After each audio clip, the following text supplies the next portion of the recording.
ലിജോ കൊല്ലത്ത് സംബന്ധിച്ചിടത്തോളം ഈ മരണം വലിയ ആഘാതമുണ്ടാക്കിയതാണ്. പ്രത്യേകിച്ച് 4 പേരുടെ മരണം എന്ന് പറയുമ്പോൾ അത് ഒരു ജില്ലയെ സംബന്ധിച്ചിടത്തോളം തന്നെ വലിയ ദുഃഖത്തിലാഴ്ത്തുന്ന വാർത്തയാണ്. എന്തായാലും നമ്മളിപ്പോൾ വിമാനത്താവളങ്ങളിലെ ദൃശ്യങ്ങളൊക്കെ കണ്ടു കഴിഞ്ഞു. എല്ലാ കാര്യങ്ങളും ക്രമീകരണങ്ങളും ഒക്കെ നടന്നിരിക്കുന്നു. ഒപ്പം തന്നെ ലിജോ ഇപ്പോൾ എവിടെയാണുള്ളത്, എവിടേക്കാണ്, എങ്ങനെയാണ് ആളുകളെ കൊണ്ടുപോകുന്നതിന് ജില്ലാ ഭരണകൂടം ഏർപ്പെടുത്തിയ പ്രത്യേക സജ്ജീകരണങ്ങൾ എന്തൊക്കെയാണ്?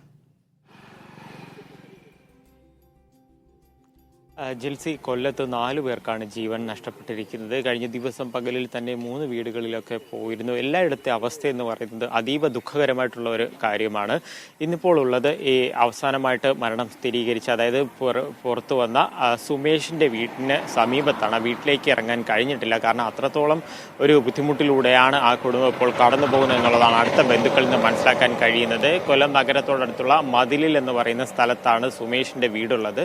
വർഷങ്ങളായി വിദേശത്ത് ജോലി ചെയ്യുകയാണ്. പക്ഷേ ഈ അടുത്ത സമയത്താണ് ഒരു വീട് വയ്ക്കാനും അതിന്റെ കടങ്ങളൊക്കെ തീർക്കുന്നതുമായി ബന്ധപ്പെട്ടൊക്കെയാണ് ഇപ്പോൾ വിദേശത്ത് ആയിരിക്കുന്നത് എന്നുള്ള കാര്യമാണ് മനസ്സിലാക്കാനായിട്ട് കഴിയുന്നത്. സുമേഷിന്റെ കുടുംബത്തിലൊക്കെ ആദ്യം അറിഞ്ഞിരുന്നത് ഫോണിൽ വിളിച്ചിട്ട് കിട്ടുന്നില്ല, ആശുപത്രിയിലാണ് എന്നുള്ള വിവരമൊക്കെ ആയിരുന്നു ഭാര്യയോടും അതോടൊപ്പം തന്നെ കുടുംബത്തോടും ഒക്കെ അറിയിച്ചിരുന്നത്. പക്ഷേ ഔദ്യോഗികമായി ഇന്നലെ വൈകുന്നേരത്തോടുകൂടി ആ വിവരങ്ങൾ പുറത്തു വന്നതിന് ശേഷം അത് ഇന്ന് രാവിലെയോടുകൂടി അടുത്ത ബന്ധുക്കൾ ഈ വിവരം കൈമാറിയിരിക്കുകയാണ്. അവരും ആകെ ഒരു ധർമ്മസങ്കടത്തിലാണ്. കാരണം അച്ഛനാണെങ്കിൽ ഒരു കിടപ്പ് രോഗിയാണ്, അദ്ദേഹത്തിന് ഒരു വശം ആകെ പ്രശ്നമാണ് ശരീരത്തിന്റെ.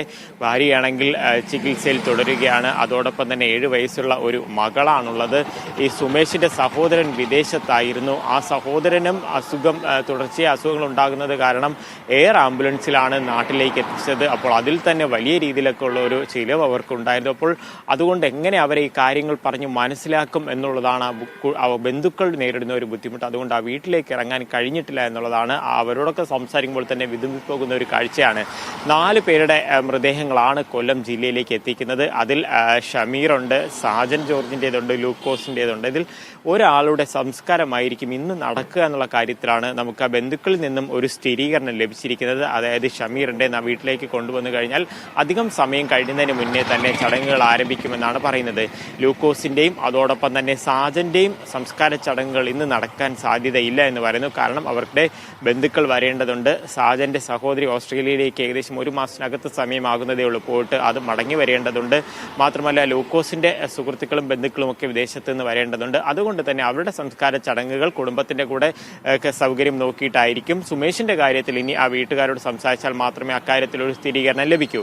ഈ നോർക്ക വഴി, അതായത് നെടുമ്പാശ്ശേരിയിൽ എത്തിക്കുന്ന മൃതദേഹങ്ങൾ നോർക്ക ക്രമീകരിച്ചിരിക്കുന്ന ആംബുലൻസുകളിൽ ജില്ലയിലേക്ക് കൊണ്ടുവരും. ആ കളക്ടറോട് അല്പം മുൻപ് സംസാരിക്കുമ്പോൾ മനസ്സിലാക്കാൻ കഴിഞ്ഞ കാര്യം, ഈ വീടുകളിലെല്ലാം തന്നെ ജില്ലാ ഭരണകൂടത്തിൻ്റെതായിട്ടുള്ള പ്രതിനിധികൾ ഉണ്ടാകും, ADMമാരുണ്ടാകും, ഒരിടത്ത് സബ് കളക്ടർ ഉണ്ടാകും, കഴിയുമെങ്കിൽ ഒരു സ്ഥലത്ത് കളക്ടർ ഉൾപ്പെടെയുള്ളവരുടെ നേതൃത്വത്തിലായിരിക്കും ഈ ആംബുലൻസിലേക്ക് വരുന്ന മൃതദേഹം അവർ ഏറ്റുവാങ്ങിയതിനു ശേഷം ആദരാഞ്ജലി അർപ്പിച്ചതിന് ശേഷമായിരിക്കും കുടുംബത്തിന് കൈമാറുക. അപ്പോൾ അവിടേതായിട്ട് ജില്ലാ ഭരണകൂടത്തിൻ്റെതായിട്ടുള്ള ഒരു ആദരവും കൂടെ നൽകിയതിന് ശേഷമായിരിക്കും കുടുംബത്തിലേക്ക് കൈമാറുക എന്നുള്ളതാണ് മനസ്സിലാക്കാൻ കഴിയുന്ന കാര്യം.